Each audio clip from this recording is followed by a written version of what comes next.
America என்னதான் பெரிய வல்லரசு நாடுன்னு சொல்லிக்கிட்டாலும் ஈரான் கிட்ட மோதும்போது அவங்க நிலைமை ரொம்ப மோசமாக மாறி இருக்கு. இப்போ ட்ரம்ப் அவர்கள் ஒரு மிகப்பெரிய ஒரு ஈரானோட பொறிக்குள்ள மாட்டப்பட்டிருக்காருன்னு தான் சொல்லணும்.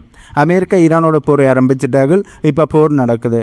இந்த நேரத்தில் அடுத்ததாக அமெரிக்கா என்ன முடிவு எடுப்பார்கள் என்பதுதான் பல பேருடைய கேள்வி. இப்போ ட்ரம்ப் அவர்கள் முன்னாடி 3 முக்கியமான வழிகள் இருக்குது. அந்த 3 வழிகளுமே அமெரிக்காவுக்கு மிகப்பெரிய ஒரு தோல்வியாகத்தான் இருக்கு. இப்போ இந்த 3 வழிகளில் ஏதாவது ஒரு வழியை ட்ரம்ப் அவர்கள் செலக்ட் பண்ணித்தான் ஆகணும். ட்ரம்ப் அவர்களுக்கு வேறு வழி இல்லை. ஆகவே அந்த 3 வழிகள் என்ன, ஈரான் எப்படி அசைக்க முடியாத சக்தியாக இருக்குது, இதை பற்றி தான் இந்த வீடியோவில் நாங்கள் தெளிவாக பார்க்க போகிறோம். கண்டிப்பாக இந்த வீடியோ நீங்கள் கடைசி வரையும் பாருங்கள். ஏனென்றால் இது இந்த போரினுடைய அடுத்த கட்டம் என்ன என்பதை உங்களுக்கு உணர்த்தும். ஆகவே வீடியோக்குள்ளே போகிறதுக்கு முன்னே நம்ம சேனலை சப்ஸ்கிரைப் பண்ணி பக்கத்துக்கு பெல் ஐக்கானை கிளிக் பண்ணி வைங்க. அப்போ தான் நான் போடக்கூடிய வீடியோஸை நீங்கள் உடனுக்குடன் பார்க்க முடியும். வாங்க இப்போ வீடியோக்குள்ளே போகலாம். இப்போ ட்ரம்புக்கு முன்னாடி இருக்கிற முதலாவது ஆப்ஷன் வெற்றியை அறிவிச்சிட்டு பெட்டியை கட்டிக்கிட்டு கிளம்புறது. அதாவது இந்த போரில் அமெரிக்காவுக்கு வெற்றி கிடைச்சிட்டது, நாங்கள் மிடில் ஈஸ்டில் இருந்து வெளியேறோம்னு சொல்லி ட்ரம்புகள் மிடில் ஈஸ்டில் இருந்து அமெரிக்காவோட அனைத்து அசட்களையும் அனைத்து இராணுவ வீரர்களையும் திரும்ப எடுத்துக்கொள்வது. ஆனால் இது மேலோட்டமாக பார்க்க சிம்பிளாக தெரிஞ்சாலும் இதோட பின் விளைவுகள் ரொம்ப பயங்கரமானது. இதை பற்றி நாங்கள் கொஞ்சம் டீப்பாக பார்ப்போம்.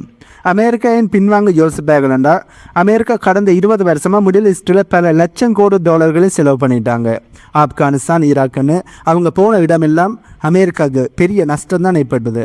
அதனால் இனிமேல் இங்கே சண்டை போட்டு பிரயோசனம் இல்லையாண்டு நாம் கிளம்பிடலாம்னு ட்ரம்புக்கு நினைக்கக்கூடிய வாய்ப்புகள் இருக்குது. அதாவது அமெரிக்காவில் மிடில் ஈஸ்டில் இருந்து திரும்ப எடுத்துக்கொள்ளலாம், அனைத்தையுமே எடுத்துக்கொள்ளலாம் என்று நினைக்கக்கூடிய வாய்ப்புகள் இருக்குது. ஈரானை நாங்கள் கட்டுப்படுத்திட்டோம் என்று ஒரு பொய்யான வெற்றியை ட்ரம்புகள் அறிவிச்சிட்டு மிடில் ஈஸ்டில் இருந்து அமெரிக்காவோட அனைத்து அசட்டையும் திரும்ப எடுத்துக்கொள்ளலாம், மிடில் ஈஸ்டில் இருந்து அமெரிக்கா கிளம்பலாம். இப்படி அமெரிக்கா கிளம்பினா இது ஈரானுக்கு கிடைச்ச மிகப்பெரிய ஒரு டிப்ளமேட்டிக் வெற்றியாக இருக்கு. ஈரான் இத்தனை வருஷமாக அமெரிக்க பொருளாதார தடைகளை தாங்கி நின்னதுக்கு கிடைச்ச மிகப்பெரிய ஒரு வெற்றியாக இது பார்க்கப்படும். ஈரானோட பின்புலமாக இருக்கின்ற அமைப்புகள், அதாவது லெபனானில் இருக்கின்ற ஹிஸ்புல்லா, ஏமனில் இருக்கின்ற கவுதிகள், சிரியா மற்றும் ஈராக்கில் இருக்கின்ற ஈரான் ஆதரவு பெற்ற படைகள், இவர்கள் எல்லாருமே இந்த இடத்துல ரொம்ப ஸ்ட்ராங்காக மாறுவார்கள். அதுவும் அமெரிக்கா பின்னுக்கு வெளியில் போகிறது ஈரானுக்கு மிகப்பெரிய ஒரு வெற்றியாக இருக்கும். அண்ட் ஈரான் ஆதரவு கொடுக்கின்ற படைகளுக்கு மிகப்பெரிய ஒரு மோரல் பூஸ்டாக மாறி அவர்கள் இன்னுமே ஸ்ட்ராங்காக மாறுவார்கள். அவர்களை தடுப்பதற்கு மிடில் ஈஸ்டில் யாருமே இருக்க மாட்டாங்க. இப்போ மிடில் ஈஸ்டில் இருந்து அமெரிக்கா பின்வாங்கலாம் என்ற முடிவு எடுக்கிறார்கள் என்றால் இதில் முக்கியமான விஷயம் இஸ்ரேலை பற்றி தான் பார்க்கணும்.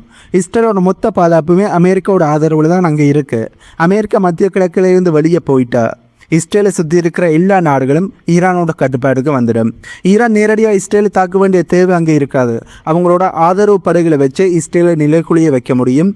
இதனால தான் இஸ்ரேலோட நாட்கள் என்னப்படுதுன்னு நிறைய அரசியல் வல்லுநர்கள் தங்களுடைய கருத்துக்களை சொல்லியிருக்காங்க. அமெரிக்காவோட இந்த பின்வாங்கல் இஸ்ரேலுக்கு மிகப்பெரிய ஒரு பெட்ரேயலா, அதாவது துரோகமாக இருக்கும். அது மட்டும் இல்லாமல் அமெரிக்கா எப்படி பின்வாங்கினார்கள் என்றால், கார்முஸ் ஜலசந்தி ஸ்ட்ரெய்ட் ஆஃப் ஹார்முஸ் வழியாக நடக்கிற உலகத்தோட முக்கியமான எண்ணெய் வர்த்தகம் மொத்தம் ஈரானோட கட்டுப்பாடுக்கு வந்துடும். இந்த ஸ்ட்ரெய்ட் ஆஃப் ஹார்முஸை முழுமையாக ஈரான் தான் கண்ட்ரோல் பண்ணுவார்கள். இப்போவும் ஈரான் தான் கண்ட்ரோல் பண்ணுறாங்க. என்னோட ஸ்ட்ரெய்ட் ஆஃப் ஹார்முஸை ஈரான் மூடியதால் இப்போ வர்த்தகமே தடைப்பட்டிருக்கு. அப்படி இருந்தால் ஈரான் தான் அந்த கண்ட்ரோல் வச்சுருக்காங்கன்னு அர்த்தம். ஆகவே முழுமையான கண்ட்ரோலும் ஈரானுக்கு போடும். உலக நாடுகளுக்கு தேவையான பெட்ரோல் விலையை ஈரான் தீர்மானிக்கிற நிலைமைக்கு ஈரான் ரொம்ப ஸ்ட்ராங்காக அங்கே மாறிடுவார்கள். இது அமெரிக்காவோட டாலர் ஆதிக்கத்துக்கு மிகப்பெரிய ஒரு செக் வைக்கிற மாதிரி அமைஞ்சிடும். சரி, ஓகே. இப்போ வரை நாங்கள் பார்த்தது அமெரிக்கா ஒரு பொய்யான வெற்றியை அறிவிச்சுட்டு மிடில் ஈஸ்ட்லேருந்து பின்வாங்குறதை பற்றி.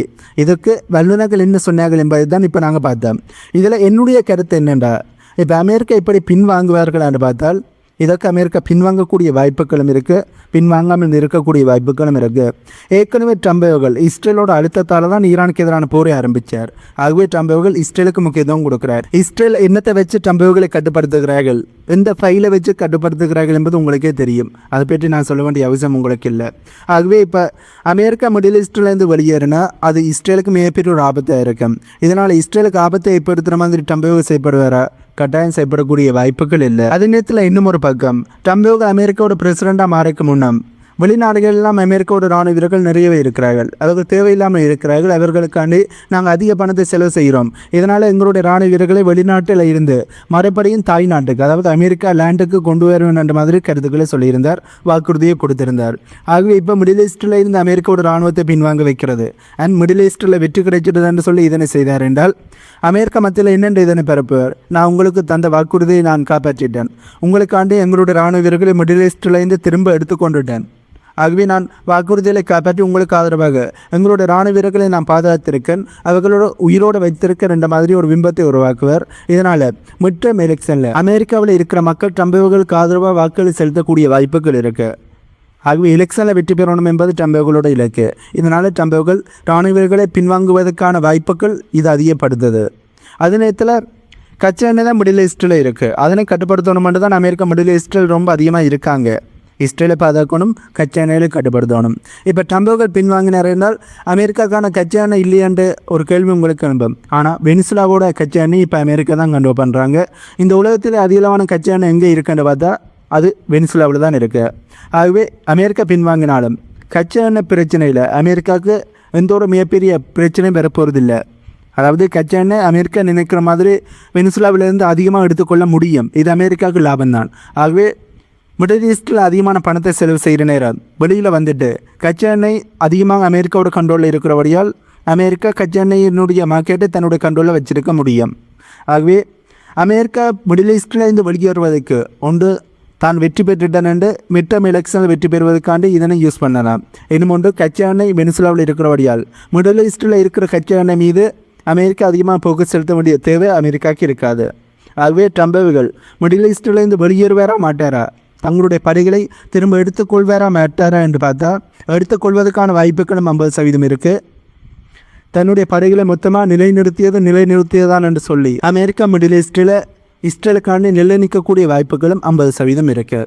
ஆகவே மிடில் ஈஸ்டில் இந்த அமெரிக்கா வெளியேறுவார்கள் என்பது 50-50 வாய்ப்புகள் இருக்கின்றதை நான் சொல்லுவேன். சரி, இப்போ ட்ரம்புகளோட இரண்டாவது ஆப்ஷன் என்ன என்பதை பார்ப்போம். அதுதான் ட்ரூப்ஸ் ஆன் த கிரவுண்ட். அதாவது அமெரிக்காவோட இராணுவ வீரர்கள் ஈரானுக்கு லேண்ட் வெளியே தரையிறங்கிறது.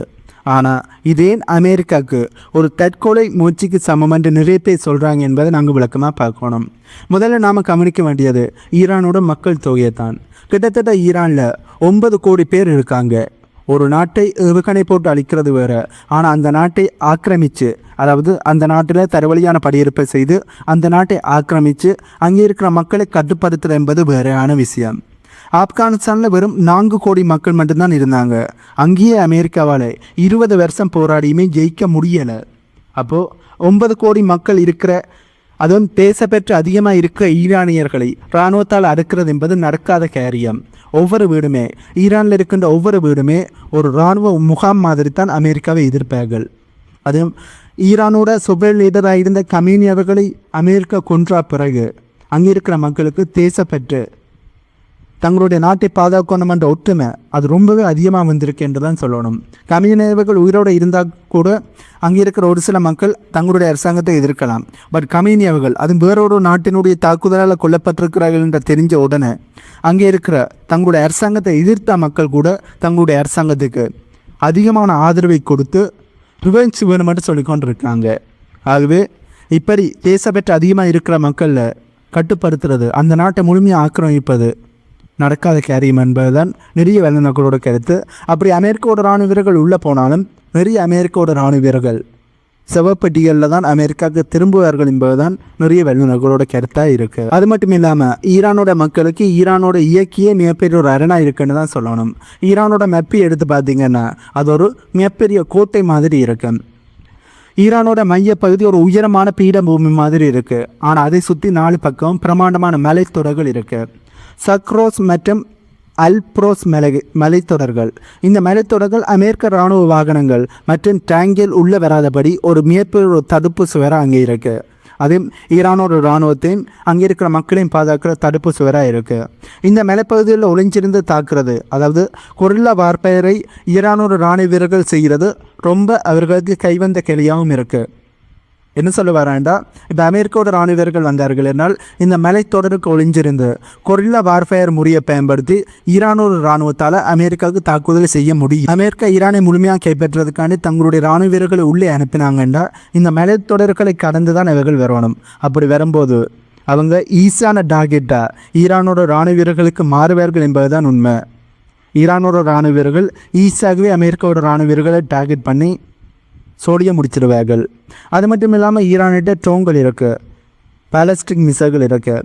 அமெரிக்கா தங்களோட இராணுவ வீரர்களை லேண்ட் வழியாக அனுப்பினாலும் கண்டிப்பாக அவர்கள் ஈரானோட கையில் வேட்டையாடப்படுவார்கள் என்பதுதான் உண்மை.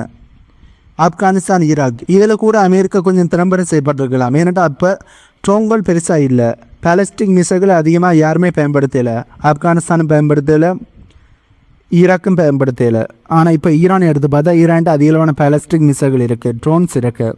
ஆகவே தரவழியாக லேண்ட் ஆகி அங்கே இருக்கிற லேண்டை கைப்பற்றுவதற்காண்டி அமெரிக்காவோட இராணுவ வீரர்கள் உள்ளே போனால் ஈரானோட ட்ரோன்களுக்கு அவர்கள் பலியாகுவார்கள். அதன் சூசைட் ட்ரோனை ஈரான் பயன்படுத்த ஆரம்பித்தா அது அமெரிக்காவுக்கு பேரிடியாக விழும். கண்டிப்பாக அமெரிக்கா நிறைய இழப்புகளை சந்திக்க வேண்டி இருக்கும். அது மட்டும் இல்லாமல் ஈரானை பார்த்தா ஈரான் வெறும் மலைப்பகுதி மட்டும் இல்லை, அங்கே இருக்கிற டெஸ் இ கெவிர் மற்றும் டைஸ் இ லுட் மாதிரியான பாலைவனங்கள் உலகத்தில் மிக அதிகமான வெப்ப கொண்ட இடங்களாக இருக்குது.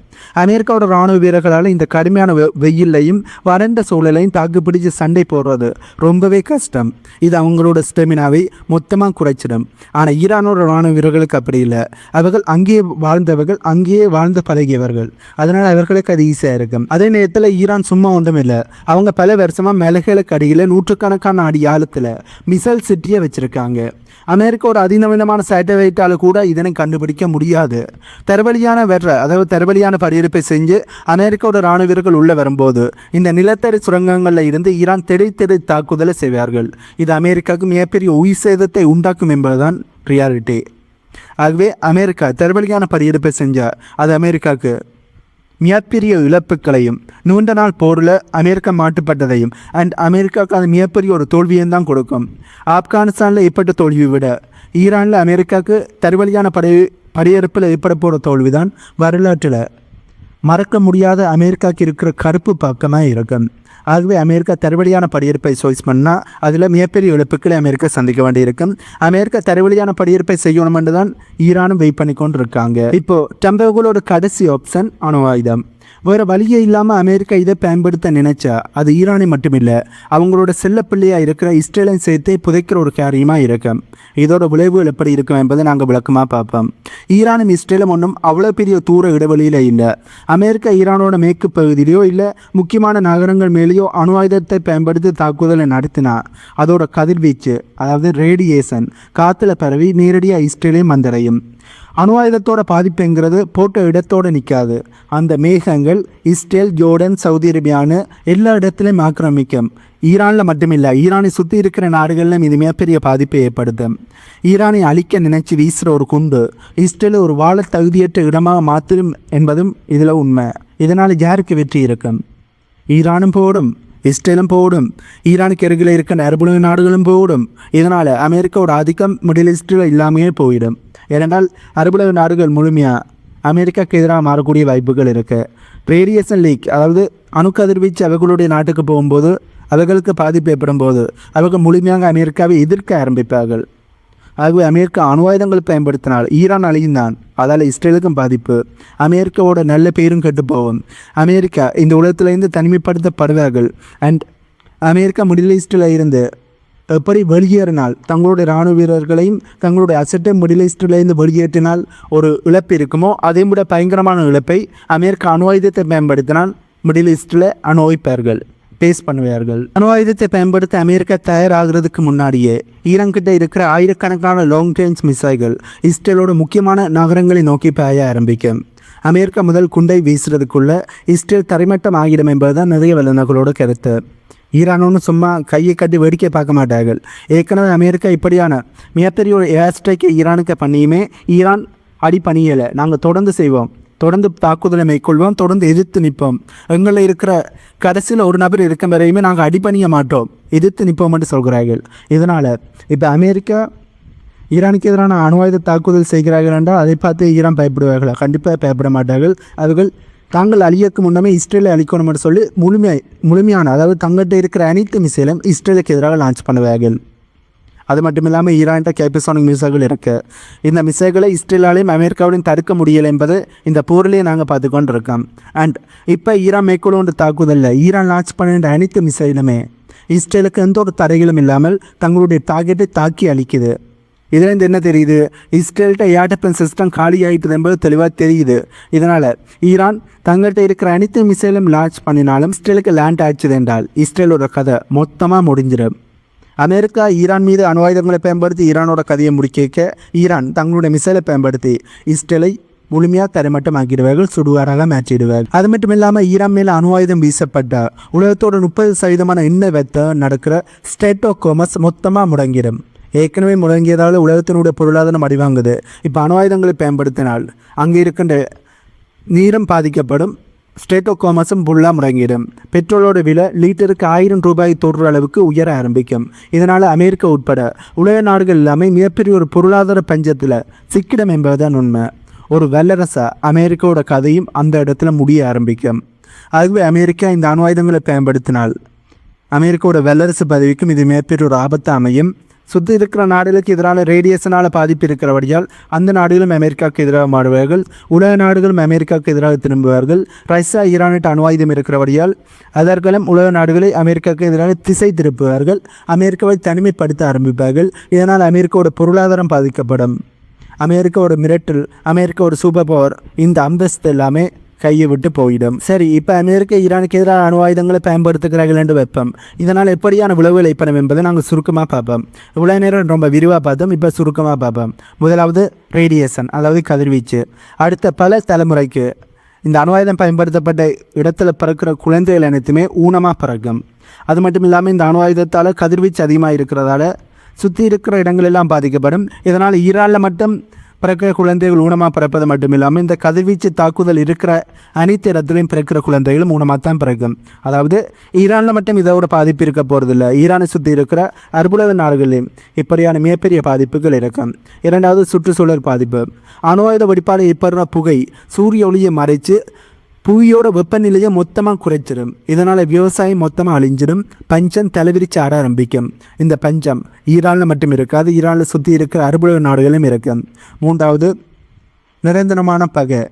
இஸ்லாமிய நாடுகள் ஒட்டு மொத்தமாக அமெரிக்காவுக்கு எதிராக திரும்பிடுவார்கள். மிடில் ஈஸ்டிலிருந்து இஸ்லாமிய நாடுகள் அமெரிக்கா ஈரானுக்கு எதிராக அணு ஆயுதத்தை பயன்படுத்தி மிடில் ஈஸ்டில் இருக்கிற அரபுலக நாடுகளுக்கும் பாதிப்பு ஏற்படுறதால மிடில் ஈஸ்டில் இருக்கிற அரபுலக நாடுகள் தங்களுடைய நாட்டில் இருக்கிற அமெரிக்காவோட இராணுவ தளங்கள், அமெரிக்காவோட வீரர்கள், அமெரிக்காவோட அசட் அனைத்தையுமே மிடில் ஈஸ்ட்டை விட்டு அடித்து திறத்திடுவார்கள். இதனால் அமெரிக்கா மிடில் ஈஸ்டோட கட்டுப்பாட்டை முழுமையாக இழக்க வேண்டி இருக்குது. இதனால் அமெரிக்கா தனிமைப்படுத்தப்படுறது மட்டும் இல்லாமல் இது கண்டிப்பாக 3வது உலக போராகத்தான் இருக்கும். ஆகவே சிம்பிளாக சொன்னால் அமெரிக்கா அணு ஆயுதத்தை பயன்படுத்தினால் அமெரிக்கா மிடில் ஈஸ்ட்டை விட்டு வெளியேற வேண்டியிருக்கும், உலக நாடுகள்கிட்ட இருந்து தனிமைப்படுத்த வேண்டியிருக்கும். ஈரானை அழிப்பது மட்டுமில்லாமல் இஸ்ரேலை சேர்த்து அழிப்பார்கள், நிறைய மக்கள் கொல்லப்படுவார்கள், நிறைய மக்கள் ஊனமாக பிறப்பார்கள். அதாவது இனி பிறக்க போகிற குழந்தைகள் ஊனமாக பிறக்கிறது மட்டும் இல்லாமல் மிடில் ஈஸ்ட் முழுமையான ரேடியேஷன் பாதிப்பில் இருக்கும். அது நூற்றுக்கணக்கான வருஷத்துக்கு இந்த ரேடியேஷன் இருக்கும் என்பதுதான் உண்மை. ஆகவே இதனால் பஞ்சம் தலைவிரிச்சாடும். இங்கே ஏற்படுற பாதிப்பு மொத்த உலகத்தையும் பாதிக்கும். மிடில் ஈஸ்ட்டில் ஏற்படுற பாதிப்பு மொத்த உலகத்தையும் பாதிக்கும். சரி, இப்போ நாங்கள் இந்த வீடியோட கடைசி பகுதிக்கு வந்துட்டோம். அமெரிக்கா இந்த 3 ஆப்ஷனில் எந்த ஆப்ஷனை பயன்படுத்துவார்கள் என்ற கேள்வி உங்களுக்கு அனுப்பும். என்னை பொறுத்தவரை முதலாவது ஆப்ஷன் அமெரிக்கா வெற்றியை அறிவிச்சிட்டு மிடில் ஈஸ்டிலேருந்து வெளியேறது. இது சேஃபான வழிதான். ஆனால் அமெரிக்காவோட பொருளாதாரம் அடிவாங்கும். மிடில் ஈஸ்டில் அமெரிக்காவோட கண்ட்ரோல் இல்லாமல் போகும். இஸ்ரேல் இதனால் மிகப்பெரிய ஆபத்துக்கு தள்ளப்படுவார்கள். இஸ்ரேலோட நாக்கள் எண்ணப்படும். இரண்டாவது ஆப்ஷன் தரவழியான படையெடுப்பு. இப்படி அமெரிக்காவோட இராணுவ வீரர்களை தரவழியான படையெடுப்புக்காண்டி அனுப்பினால் நிறைய இராணுவ வீரர்கள் கொல்லப்படுவார்கள், நிறைய பொருள் சேதங்களும், நிறைய உயிர் சேதங்களும், நிறைய பொருளாதார சேதங்களும் அமெரிக்காவுக்கு ஏற்படும். மூன்றாவது ஆப்ஷன் அணு ஆயுதங்களை பயன்படுத்துறது. இப்படி அணு ஆயுதங்களை பயன்படுத்தினால் அமெரிக்கா மிடில் ஈஸ்டிலிருந்து வெளியேற்றப்படுவது மட்டும் இல்லாமல் உலக நாடுகளில் தனிமைப்படுத்தப்படுவார்கள் அண்ட் உலகத்தினுடைய பொருளாதாரம் மோசமாக மாறும். ஆகவே இந்த 3லையும் அமெரிக்கா என்னத்தை சாய்ஸ் பண்ணினாலும் அது அமெரிக்காவுக்கு மிகப்பெரிய ஒரு ஆபத்தை தான் முடியும். என்னை பொறுத்தவரை அமெரிக்கா அணு ஆயுதத்தை பயன்படுத்தக்கூடிய வாய்ப்புகள் இருக்கா என்று பார்த்தால் சின்ன அணு ஆயுதத்தை டாக்டிக்கல் நியூக்ளியர் வெப்பனை பயன்படுத்தக்கூடிய வாய்ப்புகள் இருக்கு. பட் அதை பயன்படுத்தினாலும் அது அமெரிக்காவுக்கு பேக்ஃபயராக மாறும். ஆகவே அமெரிக்கா அணு ஆயுதங்களை பயன்படுத்துவார்கள் என்பது சாத்தியமில்லாத விஷயம். ஆகவே 3வது ஆப்ஷனை தள்ளி வைப்போம். மீதி இருக்கிற 2 ஆப்ஷன், ஒன்று அமெரிக்கா மிடில் ஈஸ்ட்லேருந்து வெளியேறது. இதை பார்த்தா இதற்கான வாய்ப்புகள் ரொம்ப அதிகமாக இருக்குது. அமெரிக்கா தங்களுடைய இராணுவத்தை அனுப்பி தரவழியான படையெடுப்பை செய்கிறது. இதனால் அமெரிக்காவுக்கு மிகப்பெரிய இழப்புகள் ஏற்பட மாட்டபடியாக இதனை அமெரிக்கா செய்கிறதுக்கான வாய்ப்புகள் குறைவு. ஆகவே அணு ஆயுதங்களை பயன்படுத்த மாட்டார்கள் என்பது உறுதி. ஆனால் தரவழியான படையெடுப்பை அமெரிக்கா செய்யக்கூடிய வாய்ப்புகள் இருக்குது. ஆனால் இதை விட அமெரிக்கா மிடில் ஈஸ்ட்லேருந்து வெளியேறலாம். ஒரு போலியான வெற்றி அறிவிச்சுட்டு மிடில் ஈஸ்ட்லேருந்து வெளியேறக்கூடிய வாய்ப்புகள் தான் கொஞ்சம் அதிகமாக இருக்குன்னு சொல்ல முடியும். ஏனென்றால் மிட்-டர்ம் எலெக்ஷன் வருது, அதில் வெற்றி பெறணும் என்றால் அமெரிக்காவோட இராணுவ வீரர்களை பின்னுக்கு எடுத்து நாங்கள் போரில் வெற்றி பெற்றுட்டோம் என்ற ஒரு பிம்பத்தை சம்பவங்கள் உருவாக்கி தீரணும். அதைத்தான் ட்ரம்பர்கள் முடிவாக இருக்கக்கூடிய வாய்ப்புகள் இருக்குது. ஆகவே இந்த 3 ஆப்ஷனில் அணு ஆயுதத்தை செலக்ட் பண்ணுறது, அணு ஆயுதத்தை பயன்படுத்துறது கடைசி ஆப்ஷனாக தான் ட்ரம்பர்களுக்கு இருக்கும். 2வது ஆப்ஷன் தரவடியான படையெடுப்பு. 1வது ஆப்ஷன் ஒரு போலியான வெற்றி அனௌன்ஸ் பண்ணிட்டு அமெரிக்காவோட அசெட், அமெரிக்காவோட இராணுவ வீரர்கள் முழுமையாக மிடில் ஈஸ்டில் இருந்து பின்வாங்குறது தான் ட்ரம்பர்களுக்கு இருக்கிற முதல் ஆப்ஷனாக இருக்கும். ட்ரம்பர்கள் இதைத்தான் செலக்ட் பண்ணக்கூடிய வாய்ப்புகள் ரொம்ப அதிகமாக இருக்குது. இதற்கு பிறகுதான் மற்ற ஆப்ஷன்கள் இருக்கும் என்பதுதான் என்னுடைய தனிப்பட்ட கருத்து. ஆகவே இப்போ ட்ரம்பர்கள் எதை செஞ்சாலும் அது அவருக்கே பின்னடைவாக இருக்கும் என்பதுதான் நிறைய வல்லுநர்களோட கருத்து. ஈரானுக்குள்ளே ஏதோ ஒரு புரட்சி வருமென்று ட்ரம்பர்கள் கற்றுக்கிட்டு இருக்கார். ஆனால் அது இப்போதைக்கு நடக்க போகிறதில்லை. சுருக்கமாக சொல்ல போனால் ஈரானை வீழ்த்தணும் என்பது அமெரிக்காவுக்கு ஒரு கனவாகத்தான் இருக்க போகுது என்பதுதான் நிறைய வல்லுநர்களோட கருத்து. ஈரானில் இருக்கிற மக்களும் ஈரானோட அரசாங்கம் ஸ்ட்ராங்காக இருக்கிறபடியால் ஈரானில் ஆட்சி மாற்றத்தை கொண்டு வர முடியாது. அதுவே நீங்கள் என்ன நினைக்கிறீங்க? ட்ரம்பர்கள் இந்த 3 ஆப்ஷனில் எந்த ஆப்ஷனை செலக்ட் பண்ணுவாருன்னு நீங்கள் நினைக்கிறீங்களோ அந்த ஆப்ஷனை கீழே கொமெண்டில் சொல்லுங்கள். ஆகவே இந்த வீடியோவில் நான் சொன்ன தகவல்கள் உங்களுக்கு புதிதாக இருந்திருக்குமென்னு நம்புகிறேன். கண்டிப்பாக இந்த போரை பற்றிய ஒரு முக்கியமான விஷயத்தை நீங்கள் இதன் மூலம் தெரிஞ்சு கொண்டிருப்பீங்களான்னு நம்புகிறேன். ஆகவே இந்த வீடியோவில் நான் சொன்ன தகவல்கள் உங்களுக்கு புதிதாக இருந்தால் இந்த வீடியோக்கு லைக் பண்ணி நம்ம சேனலை சப்ஸ்கிரைப் பண்ணி பக்கத்துக்கு பெல் ஐக்கானை கிளிக் பண்ணி வைங்க. அப்போ தான் நான் போடக்கூடிய வீடியோஸை நீங்கள் உடனுக்குடன் பார்க்க முடியும். இன்னும் ஒரு வீடியோவில் உங்களை மீட் பண்ணுறேன்.